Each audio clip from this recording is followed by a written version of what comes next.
been really good. You know, it's been a much more positive vibe. I think it's nice to have, you know, we have 6 seniors and 6 juniors, so it's just a difference in having some upperclassmen, where we've been playing with a lot of freshmen and sophomores the last 2 years. So we have some more guys that know what's going on, and then we have some new guys that are going to help us, that the returners have been able to kind of show the way, so we can get going and move forward a little bit quicker. It's very important, after going through the grind of 2 seasons and having some ups and downs, particularly last year, the guys understand how important it is to come in and be ready to go every day. I think that's last year we'd have a good practice, we'd have a bad practice, we string, you know, so far we really haven't had a bad practice yet. So it's just nice to have guys that have been around that are hungry to get better and can show the new guys what that looks like every day and model it. Whereas the last couple of years the coaches have kind of had to model it.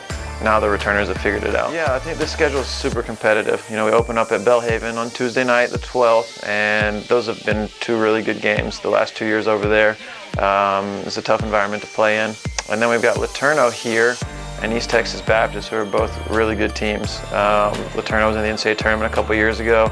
ETBU had some injuries last year, but they have all those guys back. I think they have like 5 or 6 double-figure scorers returning.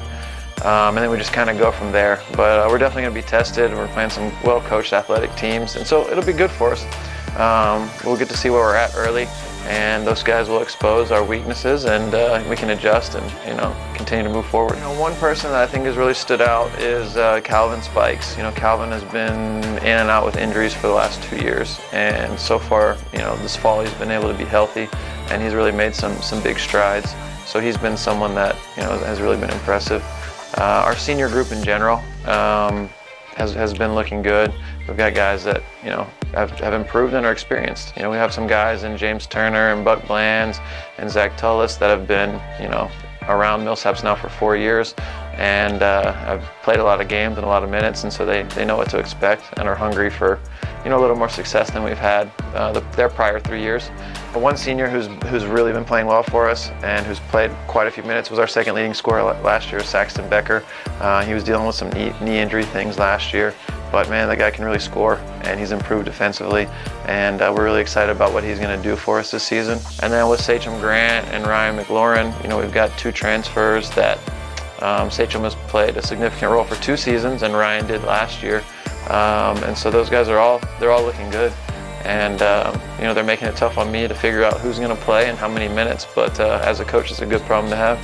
Our junior class too is talented. You know, I talk about our seniors, but you know, Josh Miller has come a long way, particularly with his maturity and his approach.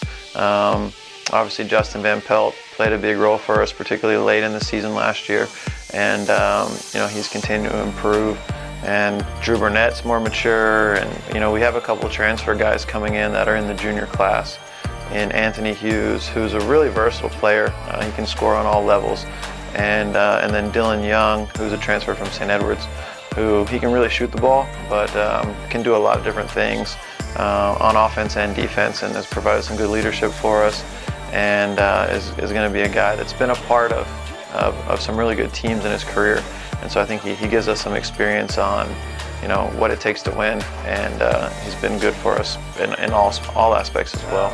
In our sophomore class, we have Newland Gillihan, who's, man, he's a tremendous worker, tremendous player. He's really improved on his mobility.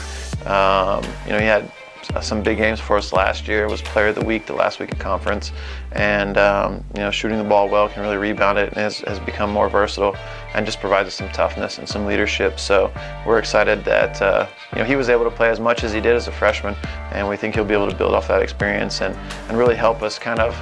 He'll play the 4 for us, but also when we go a little bit smaller, he can play the 5, just because of his strength and his ability to guard bigger guys. And then when you look at our freshmen, I really like our freshman class. It's very talented. Caleb Jenkins is a kid from New Orleans that won a state championship last year at Country Day, and you know, I think it was the MVP of the state tournament. And all of our freshmen are winners. You know, Donovan Gibbons is a really versatile player at Hillcrest, and they made it to the finals of the all-around in private school in Mississippi. And then Rodriguez Bush, they made it to the state tournament. Doug Watson, they made it to the playoffs at St. Joe's. And then Marcus Gus won the state championship. He won 4 state championships at Madison Prep. So he's used to winning. And so it's exciting to I think all the guys that we brought in this year all came from winning programs, and it's good to have guys that understand what it takes to win and are used to winning, and I want to continue to do that. So when you look at our roster, there's not really a guy that you look at and you're like, no, I wouldn't feel comfortable putting this guy in the game, and I don't think there's any guys that we would put in that wouldn't be able to execute what it is we want to do. So again, for me, it's going to be figuring out who to play when, and the guys buying into the fact that it may be a different person on a different night. And if we can do that, I think we're going to have a lot of success this year. Right. I mean, I think each year that I've been here and that these guys have been here, we've moved forward as a program as far as our win totals and just our overall competitiveness on the court. So we definitely want to take a step forward again in regards to that. You know, I think our first goal is to have a winning season. We were right there last year and just kind of didn't get it done at the end of the year.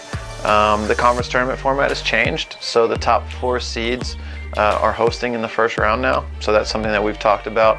Obviously, our main goal is to win the conference, but we've talked about giving ourselves the best chance to get to the NCAA tournament. And so if we feel like if we can get in the top 4 and get that home game, we have a good chance to win that and advance to the semifinals. And then from there, you never know what's going to happen. So, our immediate goals are just to come out and really try to compete and see if we can go over to Belhaven and start with a win. But then from there, just continue to get better. But ultimately, conference championship is the goal. But I think we have some things along the way that if we reach that, that's going to help us give us an opportunity to compete for a conference championship.